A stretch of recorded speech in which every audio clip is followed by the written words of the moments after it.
Hi, I'm Paul Tyler, and welcome to another episode of the ReImagine podcast. And Laura, welcome. And I guess you brought a very interesting group of people from reSET. Is that correct? That is correct. Yes, it's great to be back, and we have a very interesting show for everyone today. It's a great look at the Hartford community and the work that's being done not only on an organization basis but at an entrepreneurial level as well. So, looking forward to diving into the conversation.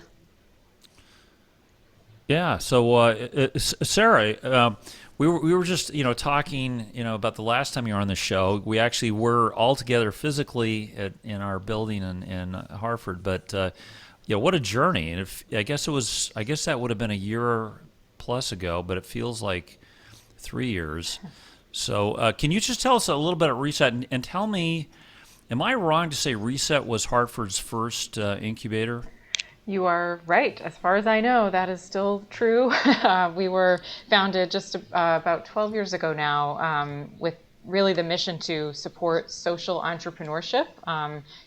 Business owners that are trying to think differently about how to run businesses from a more kind of values and impact-driven perspective. And in those early days, there was a lot less going on in the region and even throughout the state of Connecticut. There's been obviously a lot of progress, a lot more activity in the last decade, around supporting entrepreneurs in so many ways. But yeah, that is certainly something that we're proud of, that reSET was among the first to begin offering these kinds of services in a cohort setting, a real peer group oriented space. And this latest cohort that is finishing up with us now will bring us to nearly 150 entrepreneurs served since those early days. So lots has happened since the beginning, for sure.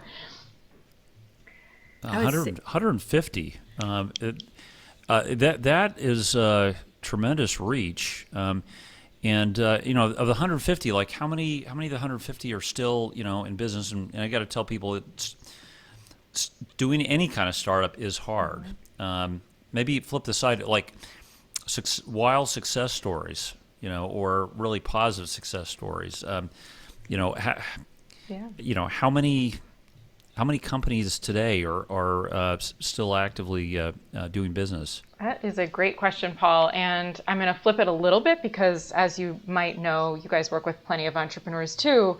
Like you said, it can be hard and you don't always end with the same idea that you start with. So we definitely have a lot of folks that have come through our programs and have since moved on to other endeavors. But we also, I count some of those are definitely success stories in their own right. You're able to then take what you've learned and practiced and hopefully take the networks that you get in touch with and apply those in different ways.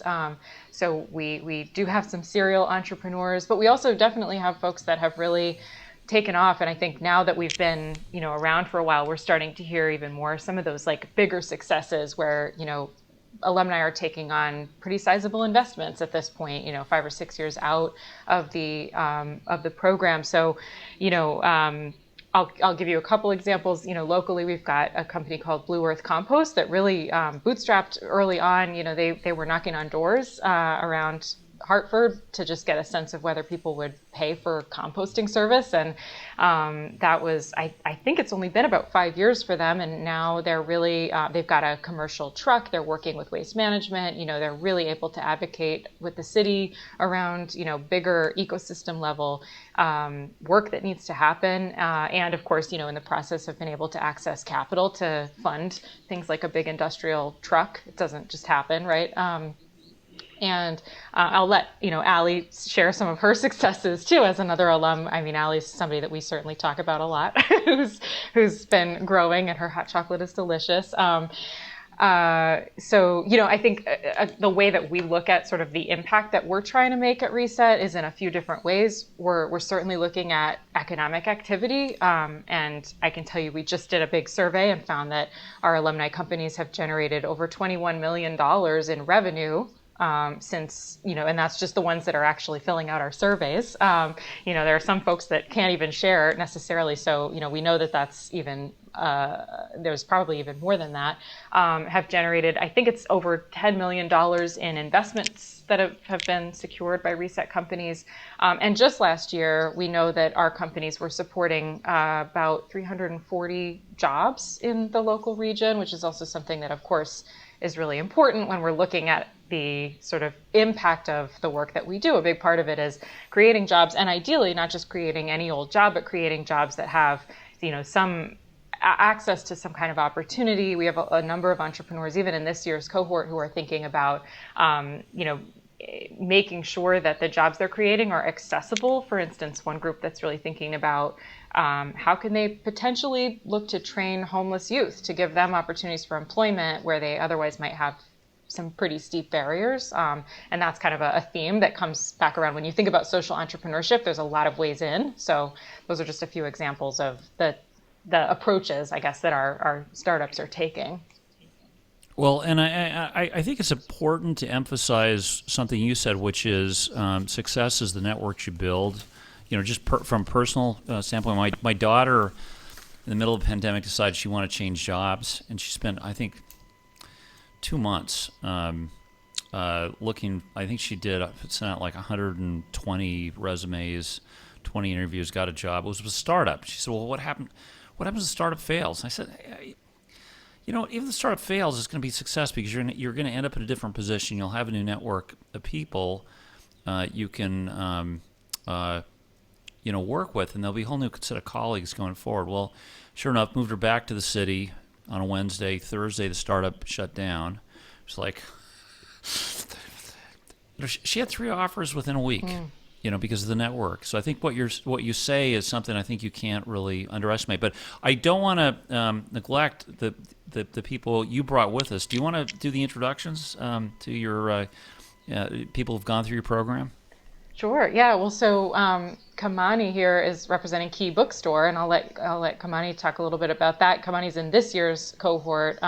We were so excited that she was able to join after having this incredible growth year. We were really excited to make sure that this would be the right time to have Khamani come in. And I know there's been a lot of progress. And then Allie, like Allie mentioned, has come through the program a few years ago. So since 2018 has also had a lot of changes. So we were excited to have both perspectives here. So you can hear a little bit about what it's like right now to be going through it. And then hopefully, a few years out, what's gone on. But yeah, I'll pass it over to you both if you want to maybe tell us a little bit more about your business.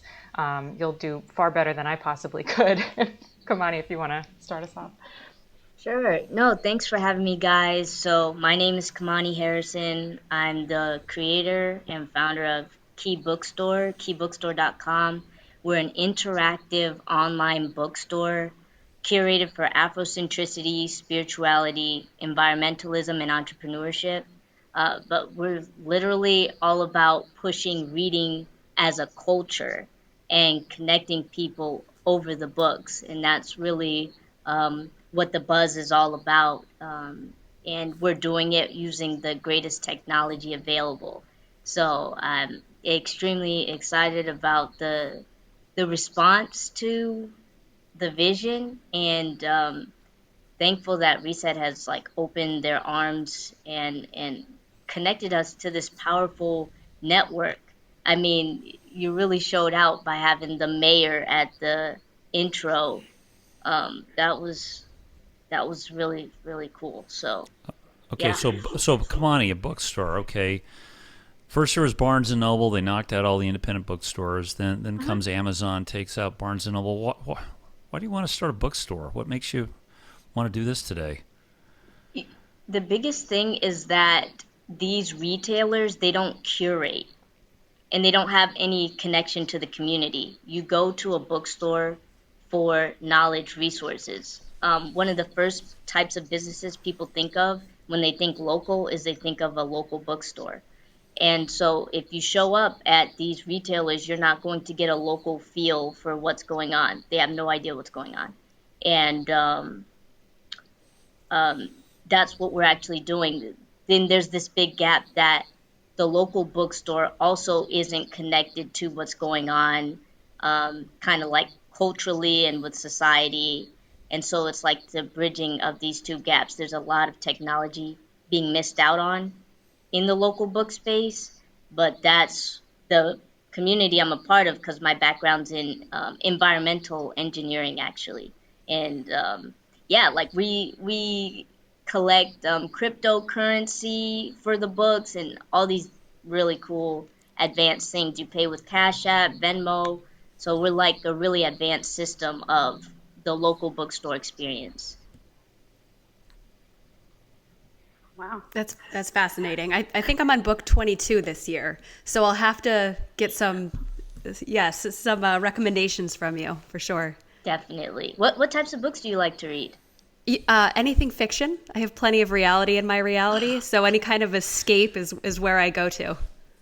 Okay. Well, I am with So you. we'll have to connect afterwards. Def. But yes, Allie, same. Do you mind introducing yourself and talk about your company and really? I always ask the question at the end, but we've since tried to ask it at the beginning because it's always interesting to hear. What is your why? So why did you start? What gets you up in the morning? What keeps you going? Yeah, it's a great question. So I'm Allie Lazowski. I'm founder and CEO of Bare Life, which is an allergen-friendly food company inspired by my journey with chronic illness. And right there is my why. I was struggling with cancer, Lyme disease, scoliosis. I had like a laundry list of diseases and illnesses that you would not believe. And I, was trying to find my own power and sort of control in this uncontrollable, weird time where I was being, diagnosed something left and right. And I was like, I can control what I'm putting in my body. I can do something different. And I started looking out and was like, okay, are there healthier foods, especially sweet foods? I have like the biggest sweet tooth. And I was like, are there healthier desserts? Are there cleaner desserts? And I was like, oh, I can eat that. I can't eat that. I can't, like everything had something in it that I couldn't eat. So I just started playing around in my kitchen, which is also what gets me up in the morning is creating, delicious food, and started sharing it with people. And everyone was like, oh, where can I buy this? Why can't I buy this at my local store? Why can't I buy this on Amazon? And, started with talking with some friends. They were like, you need to start a business. And shortly after, a crowdfunding campaign was actually how I joined up with reSET back in 2018. And that's one of the great things about reSET too, is that they highlight such diverse companies as well, not just, diversity, not just in tech, also in, bookstores and food companies. It's a great diverse place, but also in entrepreneurs, in a lot of female entrepreneurs and other minorities. I love that sort of community is really represented in the community in reSET as well. Talk a little bit about your recent success. We've been very fortunate this year that, especially during the pandemic where there's been so much sadness, that we've been able to thrive with especially our e-commerce success, but also especially being brought on with QVC in the fall. We launched with them in October and they have been unbelievably amazing. We also are in all of the Whole Foods now in New England. So just that sort of success really all kind of happened at the same time. I think they both happened around October, and we were also on QVC again in February. So it's just been a really big shift and a big growth year for us. And really, like Sarah talked about earlier, the network with reSET has helped and support us every step of the way, and has helped us get attention and education and mentorship each step and into the future. So just really grateful for the community that has been behind us. Hey, Kamani, talk to us a little bit about your growth trajectory. It sounds like you've really caught a little bit of head of steam here. The funny thing about trajectory is it's more so like steps and then plateaus and then giant steps. It's not like I'm thinking, about a graph. It's real like rough.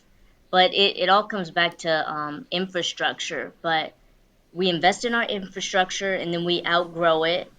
And so what happened was in 2019, our site was down like most of the year.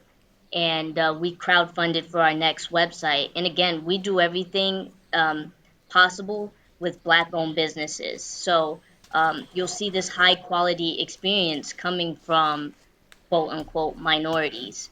And that's also a really powerful representation because people are like, I love the logo, I love this. And they're all done by Black owned businesses. So you can see that power in our representation. But 2019, we crowdfunded and created this beautiful new website. And it had all these like tech features that helped us to get seen in 2020 and then be literally seen as one of the top Black owned bookstores because Black owned bookstores went viral. But we were seen as one of the top ones because of the quality of our website and the ability to find us and navigate. One thing you'll notice about bookstore websites and local bookstore websites is that some of them are just really rough. They have great books. They may be a great physical bookstore, but their online presence is really rough. So that was one thing that I really wanted to cater to because there's so many great templates nowadays, Shopify, WordPress, that's how I wanted to host my website. But yep, did that. And then literally we got tens of thousands of visitors on our website every day in the summer to the point where it crashed our website multiple times. And so now we're building up our infrastructure, and this new website is, I'm declaring it the best bookstore website on the internet, hands down. Heard it here first. Yes. Excellent. So I'm curious. Sarah, we talked a bit about before everything that reSET's been doing. And obviously hearing from a current member, an alum who's still active on the reSET board, what do you see both the short term and the longer term vision of reSET within the community and maybe even at a larger scale? Yeah, I love this question because it's definitely there's a lot that's evolving as the ecosystem shifts, and frankly, as people in the kind of broader business community are starting to really recognize that the things that reSET's been talking about for a decade are kind of more accepted. People are starting to get it a little bit differently, but I think it's been interesting because at the same time that actually makes our work, it's both like created more urgency and almost a little bit more confusion in some cases because people now are like, well, I get it, I think I get it, but there's actually so much to doing business differently. Like it's not just enough to say, oh yeah, we're gonna change our packaging and that's that, and or we're gonna just make a few sort of superficial changes because we have to keep up with this trend of being green or being values driven. So I am really excited in a lot of ways at the sort of waking up of this broader community, right? We've got even in late 2019, the Business Roundtable memo came out from CEOs of top companies all agreeing that it's not enough to be only accountable to your shareholders. It has to be a multiple stakeholder approach for every business, if you're going to thrive. So I think we're really trying to remain ahead of that in terms of the way that we support businesses at various stages. So, these folks have been kind of coming into this Accelerator program, which historically we've always really focused a lot of energy on that first 1 to 3 years in business when you're really just you're putting everything you possibly can in and you're trying to figure out, how do I make this thing sustainable? How do I make this thing grow? It's really hard. It's really hard. I mean, talk to any entrepreneur. I've never met somebody who's not working weekends and overtime and just aching for whatever you can get. So recognizing that, I think there's always going to be a need for that, but also really trying to help continue to implement more of this kind of thinking earlier on, because it can be really hard. There's a phrase that I heard for the first time, in the last year, relating to diversity, equity, and inclusion in the workplace, the phrase was diversity debt, that if you don't think about these things early enough in your trajectory as a business owner, it gets so much harder to make those changes as you grow as a business. You have to really think about it early on. So I think, like, baseline, we're not going to stop doing what we're doing. We're going to, if anything, just keep trying to add more value at different stages. So we have, in the last year, we've introduced, or we've actually expanded our food focused programming. We have a whole food incubator program now that just started, and there's just so much growth potential with that whole space, because food is a fascinating space. I mean, Allie is now has come back as a guest speaker a number of times, which is always so great to hear, to make those connections. We also introduced a program last year called Measure What Matters, which is really supporting folks that are a little bit later on that are trying to figure out, okay, how do I really bake this in? How do I start measuring impact in a more meaningful way that I can then use that to really increase, my marketing return? Like, how do I tell this story in a way that is truly authentic and based on reality and real numbers and real data? Because at the end of the day, we are still running businesses, and you have to be able to quantify that impact if you're going to, be able to grow it, right?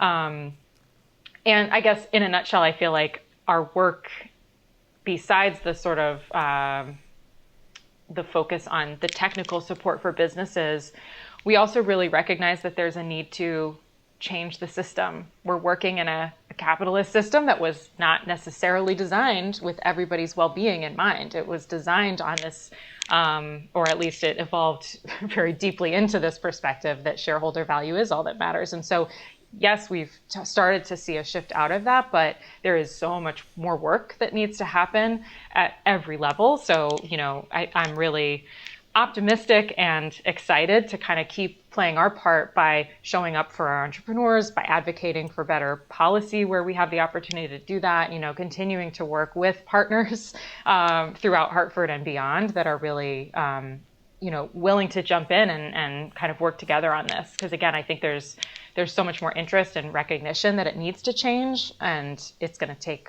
a lot of effort from a lot of angles. I said that was going to be a nutshell answer, and it wasn't. But but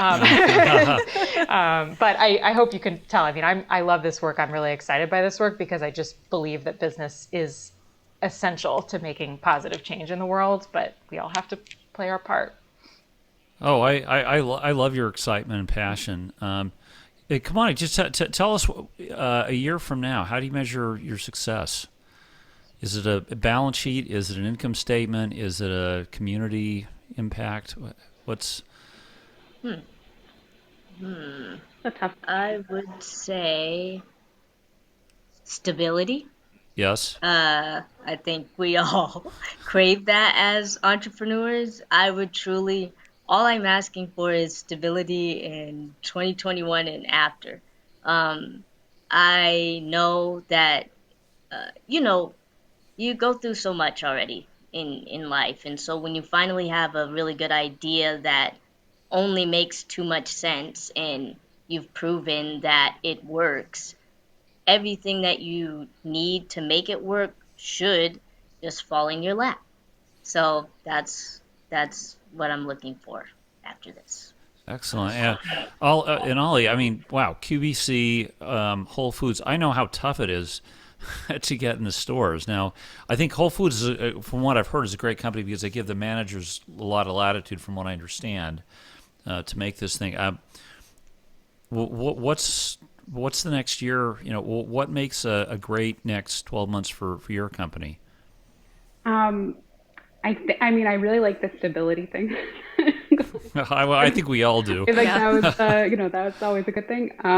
I think, continuing to grow with our partners. We're only in Whole Foods in New England right now. We've got some exciting partnerships that I wish that I could announce. I hate keeping secrets. But I think there's some big partnerships that we're going to be announcing in the next couple of months that will be really game changing, and also just, hopefully growing with QVC. And we brought on a national sales team as well to help diversify us a little bit out. We've been very much in the New England area.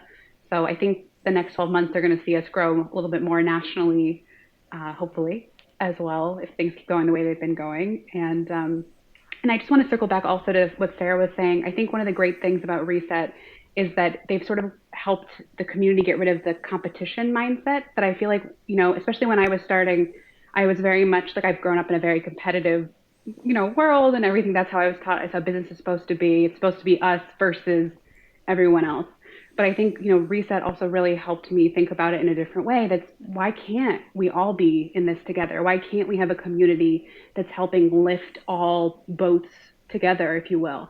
And I think that's been the really sort of collaborative atmosphere that reSET has brought. And it's been so helpful for my business to be able to reach out to someone and be like, hey, can you help me with something? And to be able to give back when I can, to be, hey, I've done this.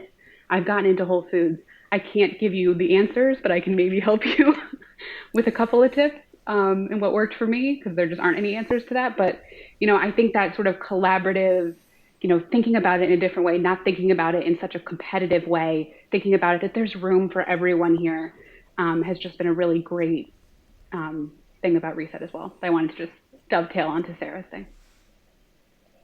Yeah, we mentioned partnerships quite a bit, and they can look different. They can have different functions. I'm curious, Sarah, for the reSET perspective, what makes a great partner? So for the individuals out there listening right now and, gaining interest, I want to learn more about reSET. It sounds like they're doing phenomenal work, which they are. What's an ideal partner for the program? Sure. Yeah, there's a lot of different ways for sure. And I appreciate you asking the question, because there's so many options, even if you don't necessarily see yourself as you don't have to be an entrepreneur. First of all, we have a lot of partners that are, just supporters and enjoy showing up for events because you might want to patronize these businesses. So I would say, first and foremost, if you care about local small business support, you're going to find something great when you come to our events, because that is a big part of it. But I would say there are a couple buckets that our typical partners sort of fall into.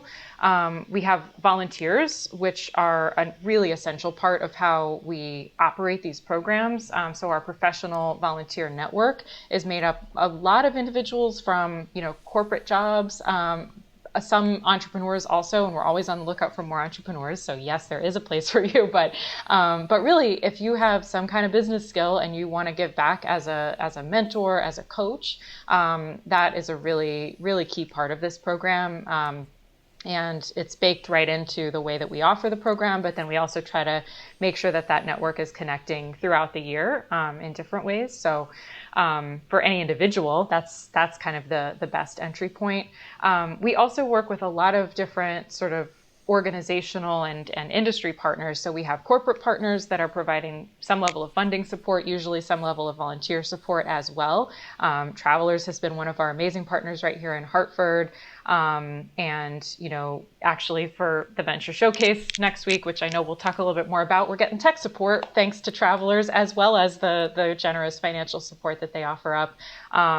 Partners like Nassau actually too, which is sponsoring a few memberships this year. So, there's a lot of ways that both the financial support and the human capital are really able to get integrated really easily into our work. And the other thing I would definitely stress is that our alumni are seen as a partner. So, a lot of our alumni do tend to come back around. So once you've done a program with us, we're gonna try to keep roping you back in as many ways as we can, both for your sake and for the sake of the entrepreneurs to come behind you.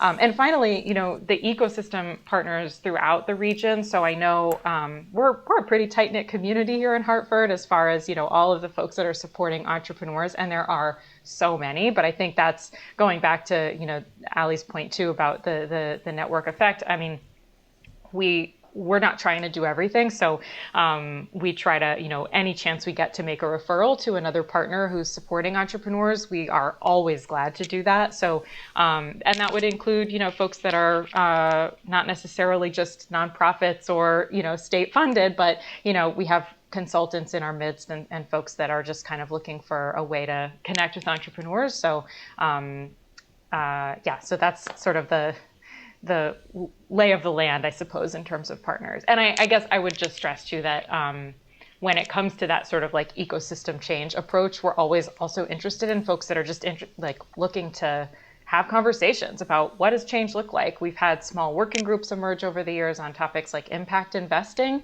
kind of newer fields that if you're interested, let me know. Maybe there's room to have a conversation and who knows what might come of it. Well, your conversations are great. You did, I thought, a great job this summer with those events, the virtual events. Oh, the forum. Together. Yeah, I went the forums. I went to at least one or two of them. I thought it was you did a really good job pulling together a very good cross section of the community, and had great facilitators. Thanks. Great facilitators. So if you were going to advise the mayor or the governor and actually develop a blueprint for innovation and growth in the community, Sarah, what would it look like? Oh man, that's a great question. Well, I mean, my 2 cents is always just that there's power in community and there's power in sharing the power. That was a big part of the conversations we were having last year, is just like recognizing where your power is and when you can give it away. I think going back to the point that a rising tide lifts all boats, right? Like there's room for every single person at this table that we're building. And if anything, like we can build plenty more tables. So, I'm a real believer in holding space for conversations, for action to emerge. And if that means sometimes stepping away, sometimes, in making sure that we're inviting more perspectives into the room. And I admit that like we always have more work to do at reSET. Those community forums were a great opportunity for us. We really tried to make sure that we were reaching out and getting a good cross section of like, we wanted activists, we wanted, nonprofit partners, we wanted our clients, we wanted our community to show up. And, that's a tall order. So there's, again, always more room to do more. But I just think enabling ideas and solutions to emerge from wherever they're coming from and doing as much as we can to eliminate every possible barrier that's needlessly in the way has got to be part of the work. I mean, we talk about a lot of these, the barriers to capital access are very real for women entrepreneurs, for BIPOC entrepreneurs. It is a very different situation to navigate, and that's not acceptable. And so, I think like a lot of these conversations that we're having, we're trying to, always figure out what's the action that can follow along with those. But I think it ultimately just keeps coming back to conversations, commitments from a broader community, and a willingness to show up and make it happen. But I would also be really curious to hear what Kamani and Ali have to add to that. I'm sure I'm not the entrepreneur perspective in the room here, so. Yeah, Ali, what would you if you had, you could do one thing, pass one law, invest in one more program, what would it be? Oh, I have to say it's definitely a good thing that I'm not in charge of those things. I think that there are some better people out there who are doing that. But I think, just something that I've run into, with the food industry perspective. I mean, this is like such like on a micro level, but it's been a little bit of a barrier for startups and stuff. Like in the food industry, especially like when you have to taste the product. Like especially like our hot chocolate, like you try it and it sells itself. Like I can say like, it's, 5 ingredients. I can say it's organic. I can say it's delicious, but just like you have to try it and then I don't have to talk anymore. Like the product sells itself. And so having those little like pop-up events, and obviously this was, more pre-COVID and hopefully will be again soon, but having like little demos or little events at a supermarket or at a farmer's market or really just anywhere who would, host an event were hugely impactful for, our growth and especially launching. And I miss doing them. But in Connecticut, each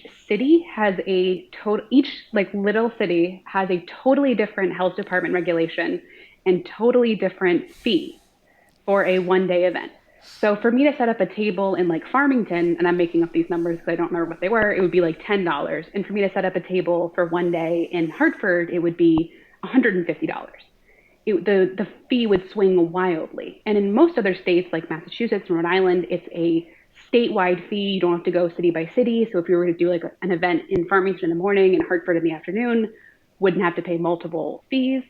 And that's just one like small thing that, again, very food centric, but I would think would be a very much easier thing for small businesses to have to deal with on a state centralized level. They have to figure out like, am I in the Hartford Township? Have I crossed the state line? So that would be my little thing if I could throw out something.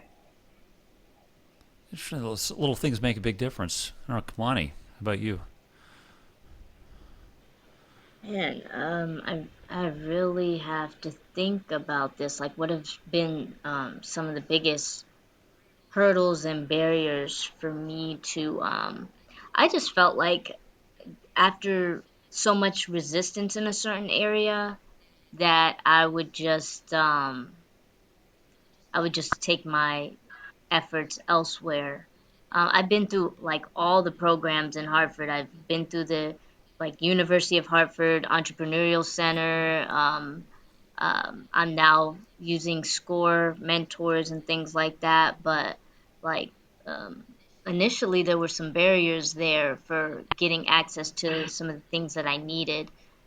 Um, I would say access of information is a big barrier. I live in the north end. My business is set up in the south end now, and I didn't even know reSET was here when I first started. Um, and I was getting connected to entrepreneurial centers. Like I said, I was connected with um, University of Hartford, and it's like, well, why didn't you direct me over here? I could have went through an accelerator. We could have been accelerator buddies back then. Like, look at that opportunity that was missed. But yeah, I would kind of say that, and I think that would solve a lot of the issues because whatever a system can't change and let more people through, the people, the human capital people, will do what needs to be done to bring access and power to the right places.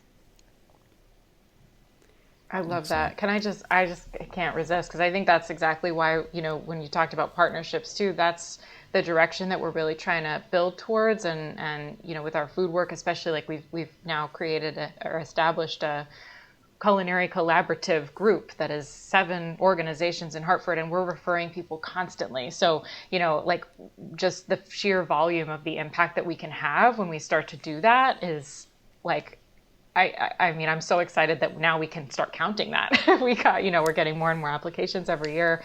But it's such a real problem. And for a small city, it's unfortunate that that's still really kind of can be very tough. And I know you're not the only one feeling it, Kamani. I think I've heard a lot of people describe even Connecticut as a whole, but as like little silos of places. Like can be very segmented. And I think that reSET is really helping try to tear that down with those collaborative partnerships because I agree. I think just information. I've grown up in Connecticut my whole life and I didn't know about reSET. I lived in West Hartford, so I didn't, a friend of mine who was working there told me about it. So I agree. It's, I'm glad that reSET is helping tear down those information barriers. And I feel like leveraging technology and people getting on board with that, like there's apps that can better connect us. There's citywide planning Podcast. wherever that takes place. And then there's so much sub planning going on that I'm just finding out about. Like this little mini part of the city has a whole collective, and it's like, what is going on? So, yeah, using technology and us getting on the same page, we can do that in this small state. We Be very can. powerful. Yeah. And we actually have an opportunity coming up that I want to mention. So, Sarah, talk to us a little bit about the Venture Showcase on April 29th and what is the event and what's the goal there? Yeah, thank you. So I'm really excited. So the Venture Showcase is always the culminating event after the Impact Accelerator. And this year we're actually doing things a little bit differently. So it is going to be a virtual event in light of the state of the world as it is right now. But thankfully we've had plenty of time to make it really fun and engaging this year. So we're doing a few things that I'm particularly psyched to try out for the first time. So this year you're going to hear from all 14 of the businesses are going to have to give a really short pitch. And we know that we're making it really hard for you guys. Kamani knows firsthand how hard it is to fit everything into a 3-minute pitch. But we're doing that so that everybody gets a chance to introduce their businesses to the world. And then we're also going to be featuring everybody on short panel discussions. And this is exciting because I think one reason why we do this event every year is that we like to be able to showcase, what does it mean to be a social impact a values-driven company. And so we're incorporating these panels partly as another way to show that these folks are not just any old small business owner. You guys are really thought leaders and bringing really fascinating, like, industry level changes. And so we're really trying to make sure that we have a chance to talk about that also. So just, to give you a little sneak peek of what that will look like, we have 4 different panels, and each one is sort of focused around a specific industry or topic. So the group that Kamani is a part of is self-care and, oh shoot, I'm going to mess up the title now because it's not right in front of me. Self-care and self I know for some fiery women. Fierce 'Cause I business helped come up owners. with it. So Yeah. we have 4 incredible business owners on that panel, all local small business owners. We have a group that's all about sustainable solutions that are thinking about smart cities technology, using food ecosystems differently, connecting using technology to connect people with food in a different way. I'm not going to try to name the other ones because I don't have the paper right in front of me, but the point is I am psyched because this is really different from what we've ever done before. And then on top of that, we're having alumni from past programs are going to be joining us to moderate those panels. So you're going to get to hear from some folks that have gone on and done more cool things. And then the last part of this year, it's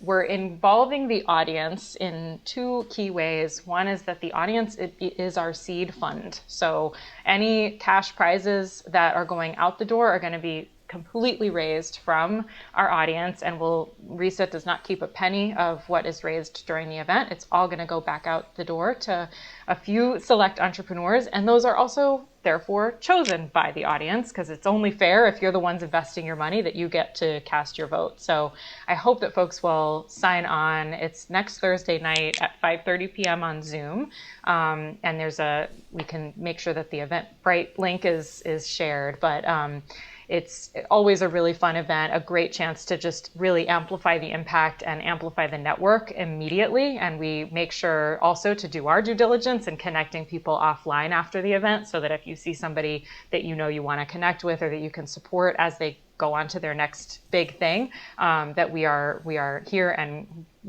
ready and waiting to make those introductions. That's great. And as we wrap up, it's always important to have our listeners understand how they can find you. So, Sarah, what is the best way for people to get in touch with you and learn more about reSET? Yeah, speaking of websites, ours is resetco.org.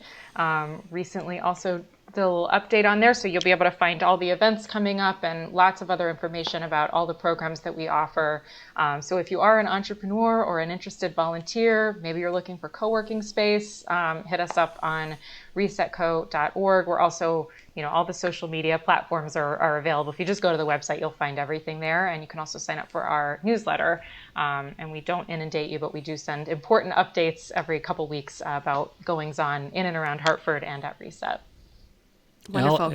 And Allie, how do I find that hot chocolate? Do I go to Whole Foods in Connecticut, or do I go online? What's the best way? You can do whichever of those options is easiest for you, but you can definitely check out our website, which is eatbearlife.com. And you can see we have a locations tab. You can see all the locations in your area. You can also check us out on Amazon as well, if that's more your cup of tea. And then, of course, we're on all the social media platforms at eatbearlife as well. Okay, Kamani, how do I get your books?